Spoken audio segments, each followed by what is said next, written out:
గోదావరి జిల్లాలో ఇసుక అక్రమాలకు కూటమి పార్టీ నేతల అక్రమాలు అంతు లేకుండా పోతున్నాయి. ప్రత్యేకించి గోదావరి పరివాహక ప్రాంతంలో లక్షల టన్నులు ఇసుక మాయమైపోతుంది. ప్రధానంగా రాజానగరం నియోజకవర్గం సీతానగరంలో ఉన్న వంగలపూడి ర్యాంపులో అయితే 3 రెట్ల అధిక ధరకు అక్కడ ఇసుక నమ్మి స్థానికంగా ఉండే అక్రమార్కులు లక్షల రూపాయలు వెనకేసుకునే పరిస్థితి. దీనికి స్థానికంగా ఉన్న కూటమి నాయకుల తోడ్పాటు కూడా చాలా ఎక్కువగా ఉంటుంది. సార్ చెప్పండి, దీనికి సంబంధించి గతంలో రాజానగరం ఎమ్మెల్యేగా జగంపూడి రాజా పనిచేశారు. గతంలో మనం ఎప్పుడూ చూడలేదు. 80 రూపాయలు టన్ తీసుకుని 250 రూపాయలు, 300 రూపాయలు. గతంలో ఒకసారి అక్కడ గొడవ కూడా జరిగింది, ర్యాంప్ కూడా క్లోజ్ చేశారు. మళ్ళీ ర్యాంప్ ప్రారంభం అయిపోయింది. రాత్రిపూట కూడా తవ్విసుకుని తరలించేస్తున్నారు. ఏ రకంగా చూడొచ్చు పరిస్థితి? కూటమి ప్రభుత్వం ఏర్పడినటువంటి క్షణం నుంచి కూడా, అంటే బహుశా ఇంకా రిజల్ట్లు కూడా పూర్తిగా రాకుండానే విచ్చలవిడితనంతో ఎక్కడ పడితే అక్కడ ఏది కూడా అనర్హం కాదు, ప్రతిదీ కూడా అవినీతికి అవకాశం ఉంది అన్నట్టుగా పక్కన ఇసుక కావచ్చు, మట్టి కావచ్చు, లేకపోతే ఈవెన్ బ్లాక్ మెటల్కి సంబంధించినటువంటి క్వారీలని కావచ్చు, లేకపోతే అధికారులకు సంబంధించినటువంటి పోస్టింగుల విషయంలో కావచ్చు, లేక కోడి పందాలు, లేకపోతే జోదానికి సంబంధించి ప్యాకాట శిబిరాలు కావచ్చు, 1, 2 అని కాదు, ఏది పడితే అది ఇది అని లేకుండా విపరీతమైనటువంటి అవినీతికి ఈవేళ ఈ నియోజకవర్గం ఒక ప్రత్యేకత కింద నిలబడినటువంటి పరిస్థితి ఉంది. రాష్ట్రం అంతా కూడా ఒక ఎత్తు అయితే ఇవాళ రాజానగరం నియోజకవర్గంలో పరిస్థితులు దానికి మరింత రెట్టించినటువంటి పరిస్థితులు కనిపిస్తూ ఉన్నాయి. ప్రత్యేకించి ఇసుకకి సంబంధించి గడిచినటువంటి పాలనలో మాట్లాడితే ఏదో రకంగా ప్రభుత్వం మీద, జగన్మోహన్ రెడ్డి గారి మీద, మా మీద బురద జల్లినటువంటి పెద్ద మనుషులు ఈవేళ ఒక్కటే వాళ్ళ గుండెల మీద చేసుకుని ప్రశ్నించుకోవాల్సినటువంటి అవసరం ఉందని చెప్పి అడుగుతా ఉన్నాం. గడిచినటువంటి కాలంలో మా ప్రభుత్వంలో చాలా ట్రాన్స్పరెంట్గా ఏదైతే ఒక శాండ్ పాలసీని, ఒక ఆన్లైన్ సిస్టమ్ని తీసుకొని రావడం కావచ్చు, లేకపోతే ఏది కావాలన్నా కూడా ప్రాపర్గా గవర్నమెంట్కి డబ్బులు కట్టి అక్కడి నుంచి మాత్రమే ఇసుక, అది కూడా ప్రాపర్ ఎక్కడెక్కడైతే పర్మిటెడ్ ఏరియాస్ ఉన్నాయో వాటిల్లో మాత్రమే ఎక్స్కవేషన్స్ చేసేటటువంటి పరిస్థితి ఉండేది. ఇవాళ మనం చూస్తే ఎక్కడ పడితే అక్కడ ఒక దోపిడీకి పాల్పడతా ఉన్నటువంటి పరిస్థితి కనిపిస్తూ ఉంది.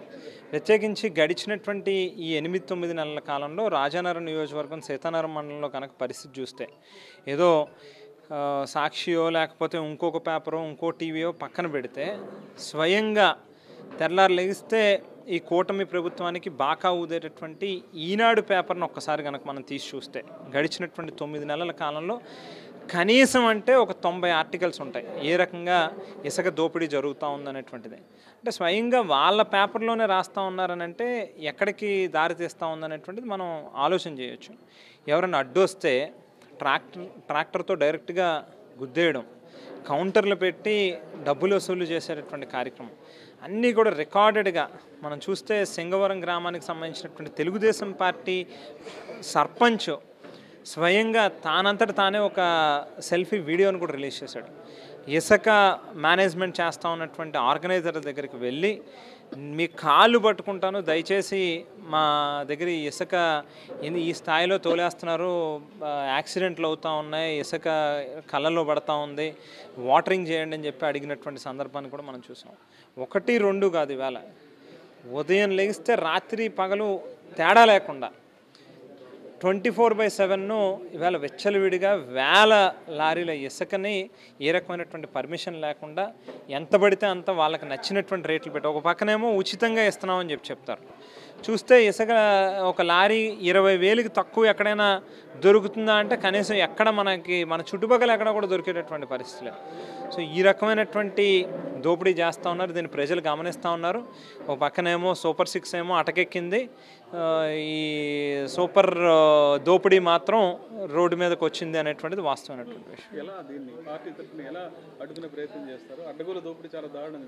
ఇప్పటికే మా జిల్లా పార్టీ అధ్యక్షులు చెల్లిబోయిన వేణుగోపాలకృష్ణ గారు, మేము కూడా మాట్లాడుకోవడం జరిగింది. డెఫినెట్గా దీని మీద ఒక పక్కన జిల్లా కలెక్టర్ గారికి కావచ్చు, సంబంధించినటువంటి అధికారులు అంటే మైన్స్ డిపార్ట్మెంట్ కావచ్చు, రెవెన్యూ డిపార్ట్మెంట్ కావచ్చు, వీళ్ళందరికీ కూడా లెటర్స్ పెట్టడం జరుగుతుంది. కంప్లైంట్స్ ఏవైతే జరుగుతూ ఉన్నాయో రికార్డెడ్గా అన్నీ కూడా విత్ ఎవిడెన్సెస్ కంప్లైంట్స్ పెట్టడం జరుగుతుంది. వాళ్ళు కనుక ప్రాపర్గా స్పందించినటువంటి పక్షంలో డెఫినెట్గా దీని మీద మెట్లు కూడా ఎక్కేటటువంటి కార్యక్రమం చేస్తాం. కోర్టు ద్వారా కూడా డెఫినెట్గా దీన్ని అదుపు చేసేటటువంటి కార్యక్రమం కూడా జరుగుతుంది. 8 నెలలు అవ్వలేదు ఇంకా ప్రభుత్వం వచ్చి. ఏ రకంగా చూసుకున్నావు మైన్స్ అనే కాదు, అన్ని రకాలుగా కూడా ట్యాక్స్ పెరిగిపోతున్నాయి. ప్రతిదీ కూడా ఆఖరికి భూమి రేటు కూడా ల్యాండ్ రేటు పెంచి రిజిస్ట్రేషన్ ఛార్జెస్ కూడా మార్చేశారు. ప్రజల మీద అయితే విపరీతమైన భారం పడుతుంది. ఏ రకంగా అసలు దీన్ని ఎదుర్కొనే ప్రయత్నం చేస్తాం? నిజానికి దాదాపు 8 నెలలు కాలం పూర్తయింది. కూటమి ప్రభుత్వం వచ్చిన తర్వాత అనేక అవకతవకలన్నా జరుగుతున్నాయనేది ప్రజలందరూ గమనిస్తూ ఉన్నారు. రాజా గారు చెప్పినట్టు ఇసుక కానీ అన్ని రంగాల్లోనూ కూడా అవినీతి కూరుకుపోయినటువంటి సందర్భం ఇది. నిన్న మా నాయకుడైనటువంటి జగన్మోహన్ రెడ్డి గారు ఆయన ఒక ప్రెస్ మీట్ పెడతా మొత్తం పూర్తిగా ఎక్కడెక్కడ ఏం జరుగుతుందో అన్నది కూడా స్పష్టంగా చెప్పడం జరిగింది. ఆర్థిక విధ్వంసం జరిగిందని చంద్రబాబు నాయుడు గారు పదే పదే వక్కాణిస్తున్నారు. ఆ ఆర్థిక విధ్వంసం గురించి స్టాటిస్టిక్స్తో సహా 2014 నుంచి 19 వరకును 19 నుంచి 24 వరకు జరిగినటువంటి మన జగన్మోహన్ రెడ్డి గారి పరిపాలనలో కానీ చంద్రబాబు నాయుడు గారి పరిపాలనలో కానీ ఏ విధమైనటువంటి ఆర్థిక అభివృద్ధి జరిగింది అన్నది చాలా స్పష్టంగా చెప్పారు. ఈ రోజున దాదాపు మరి జగన్మోహన్ రెడ్డి గారి హయాంలో 50,804 కోట్ల రూపాయలు ఆర్థిక అభివృద్ధి ఉంటే ఈ 8 నెలల కాలంలోనే 50,437 కోట్లు మాత్రమే ఉన్నది. 0.51% మరి ఆయన జగన్మోహన్ రెడ్డి గారి హయాంలో ఆర్థిక అభివృద్ధి అన్నది జరిగింది. అలాగే ముఖ్యంగా చెప్పి సూపర్ 6 అన్నారు. సూపర్ 6 మాట దేవుడారు. ప్రస్తుతానికి ఉన్నటువంటి మొత్తం స్కీమ్స్ అన్నీ మనకి జగన్మోహన్ రెడ్డి గారు ప్రవేశపెట్టినటువంటి పథకాలన్నీ రద్దు చేశారు. ముఖ్యంగా ఇచ్చేది ఏంటంటే పెన్షన్ తక్కువ అన్నీ కూడా వసతి దీవెన కార్యక్రమం లేదు. ఈ రోజున మొత్తం మనకి సంక్రాంతికి ప్రజలందరూ కూడా ఏదో వస్తుంది ప్రభుత్వం నుంచి, తోఫా అన్నారు, అదన్నారు, ఇదన్నారు. ప్రతి వాళ్ళు కూడా ఇబ్బంది పడేటువంటి పరిస్థితి వచ్చింది ఈ రోజున.